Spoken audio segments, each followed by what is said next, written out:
Barcelona, present day. The late afternoon sun spills over the stone facades of Plaza dels Angels, a plaza alive with the clatter of skateboard wheels, tourists' chatter, and the hum of city life. Amid the ordinary movement, one man sits unnaturally still, a predator hidden in plain sight. Mitch Rapp feels them before he sees them.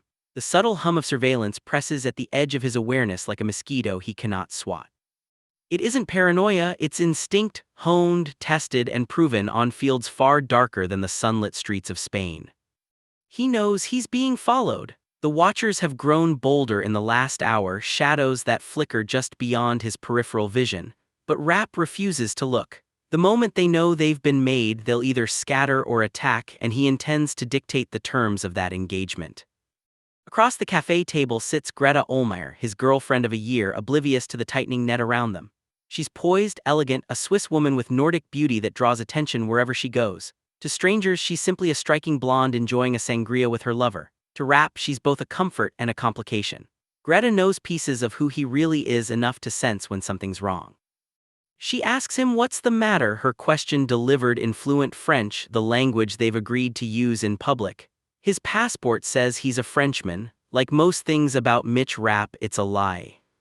He brushes off her concern, claiming he just needs the restroom, and asks her to order another drink. Greta's subtle frown tells him she isn't convinced, but he touches her hand, his fingers tracing the soft familiarity of her skin. For a brief, dangerous second, the spy becomes just a man in love. But even tenderness is calculated, part reassurance, part farewell in case things go sideways. As he stands, his gaze sweeps the plaza. Families pushing strollers, tourists snapping photos, skateboarders performing tricks against the museum's concrete steps. It looks normal, deliberately, perfectly normal. That's what makes it dangerous. One skateboarder catches his attention, a red-headed woman accelerating toward a ledge with reckless speed. Her board snaps up into the air, a flawless ollie, until her back foot clips the edge, sending her tumbling.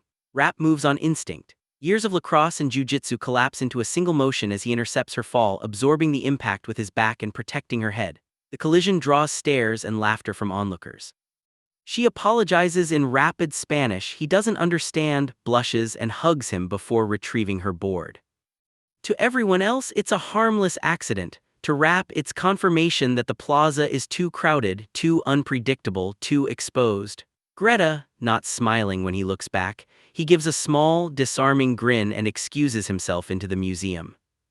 Inside, the Barcelona Museum of Contemporary Art feels sterile, an uninspired maze of sharp corners and white walls. He's been here before. Yesterday he endured 4 hours of Greta's commentary on modern art, biting back his skepticism. He doesn't mind culture, but he minds distractions. Today the museum's value isn't aesthetic, it's tactical. The second floor's panoramic windows offer height, reflection, and a vantage point over the plaza. At the ticket counter, a board attendant pretends not to understand English, feigning indifference. Rapp's patience, already thinned by the presence of unseen hunters, snaps. His low-voiced threat, sharp, precise, makes the man blanch and fumble out a ticket. The reaction is instant and primal. Rapp's calm menace radiates like cold steel. Dressed as a tourist, he seems harmless, but his eyes betray him, coal-black and unflinching. They're the eyes of a man who's seen death too often to fear it. Ticket in hand, he ascends the spiral staircase, slipping behind a concrete column near the second-floor window. Below him, the life of the plaza continues undisturbed. Greta remains at their table, the picture of casual patience, but his attention sharpens on movement around her. 10 days earlier, Rapp had nearly been killed, betrayed by his own countrymen, ambushed during an operation in France, and hunted across Europe by multiple intelligence agencies. The bullet wound still throbs in his shoulder, a silent reminder of how close he came to the end. He knows the rules of his world. Nothing happens by coincidence. A single breach might be bad luck. 2 in a row means someone is feeding his enemies. If this surveillance team found him here in Barcelona, then someone had given them his scent. From the shadowed vantage point, Rapp begins the quiet work of identification. He knows the tradecraft. A good team never repeats a face, never stays close long enough to be marked. But there are always tells: a scooter that starts too conveniently, a man at a cafe who ignores a beautiful woman, a subtle shift in crowd rhythm. All circumstantial, all damning. He stops wondering if he's being followed. The question now is what to do about it. Down below, Greta checks her watch. The gesture seems innocuous, but Rapp reads layers in it: her patience, her concern, and the unspoken question, who are you really and what danger are you bringing to me? She's seen his blood on her hands before. She knows enough to worry. He's still deciding how much of his double life to reveal to her when movement in the plaza catches his eye. a man striding directly toward Greta's table with deliberate purpose. Whatever Rapp's next move is, he knows it must happen fast. Thousands of kilometers away in a dimly lit bar in Daugavpils, Latvia, the story fractures into another corner of the same covert world. The air smells of beer and old wood polish, reggae hums from a turntable, and two Americans sit quietly amid the locals, one older, grizzled, the other young and sharp-eyed. Joe Gaunt savors his Valmiermuja lager, the foam still clinging to his mustache. For once, life feels good.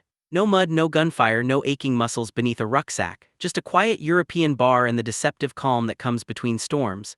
His companion, David McCloskey, is 21 and fresh-faced, still wearing the earnestness of youth beneath his scruffy beard. A former theater student turned soldier, he has the charm of a man who can blend in anywhere, and the linguistic gift to back it up. The two belong to an elite, near-mythic branch of Joint Special Operations Command known only as the Unit. Their mission has brought them to Latvia under cover of darkness, to plant covert receivers around an abandoned Soviet airbase that now houses Russian fighter bombers capable of carrying nuclear weapons. It's dirty, thankless work, the kind that never makes the news but shapes history from the shadows. Tonight, their mission is complete. They're supposed to relax, stay invisible, and wait for exfil, but experience has taught Joe that peace never lasts. In the corner of the bar, voices rise in argument, 6 men, 4 seated, 2 standing. Joe nudges his partner. What are they saying? David doesn't turn, he just listens. His Russian is fluent, but even he frowns, parsing dialects from both sides of the argument. The tension tastes like gun oil and vodka. Joe doesn't need translation to know trouble when he hears it. Go take a leak, he murmurs, see what you can hear. David finishes half his beer in one gulp, playing the part of the carefree drunk. The performance fits him. He used to be an actor before trading Broadway dreams for a battlefield. He shuffles toward the restroom, unsteady but alert. Joe follows a minute later, heading for the bar, angling himself for a better view. What happens next unfolds in seconds. One insult too many, one glass of beer thrown. The liquid arcs through the air and splashes into a man's face, followed by a brutal punch to the liver. The recipient crumples without a sound. Chairs scrape, fists tighten, but no knives, no guns, just the weary violence of men who have fought before. The victors, 4 thick-shouldered locals, stand their ground as the beaten men drag themselves out of the bar, muttering curses. Joe's instincts buzz. Drunks don't usually retreat, they regroup. He pays for 2 more beers, but the bartender waves away his money with a broad grin. Za shayat zavdania, he says, it's on the house. Joe repeats the toast clumsily. Za zidarovia. For a fleeting moment, he lets himself believe the night might end quietly. Then David reappears, expression grim. We've got a problem. Joe chuckles, relax, they'll either come back or they won't, drink your beer. But David doesn't move. His hand clamps on Joe's shoulder, his voice barely above a whisper. I'm not talking about them, I'm talking about what I found in the bathroom. Joe's gut tightens. Latvia might be post-Soviet, but it's still a crossroads for black market traffic, drugs, weapons, whatever makes money. He's already bracing for the answer when it comes. A bomb. 2 words that collapse the quiet night into something lethal. The chapter ends with 2 men on opposite sides of Europe, Rapp in Barcelona, Joe and David in Latvia, each standing on the brink of chaos. One senses the enemy closing in, the other has stumbled upon the spark that could ignite something larger. For Rapp, the approaching man at Greta's table may be the first move in an operation meant to end him. For Joe and David, the bomb is a sign that the tension simmering in the Baltics is about to explode. The symmetry is deliberate. Both scenes hinge on the same unspoken truth that defines their world: peace is only the moment before violence. In Barcelona, Rapp's instincts coil like a spring. His mind flicks through possibilities: extraction routes, weapons on hand, Greta's safety. He's lived too long on borrowed time to ignore the feeling crawling down his spine. The surveillance team's boldness means one thing: they're ready to act. Whether this is CIA betrayal, a foreign service, or something more personal, he'll find out the hard way. In Latvia, Joe's relaxation evaporates. The friendly glow of the bar lights now feels like a target marker.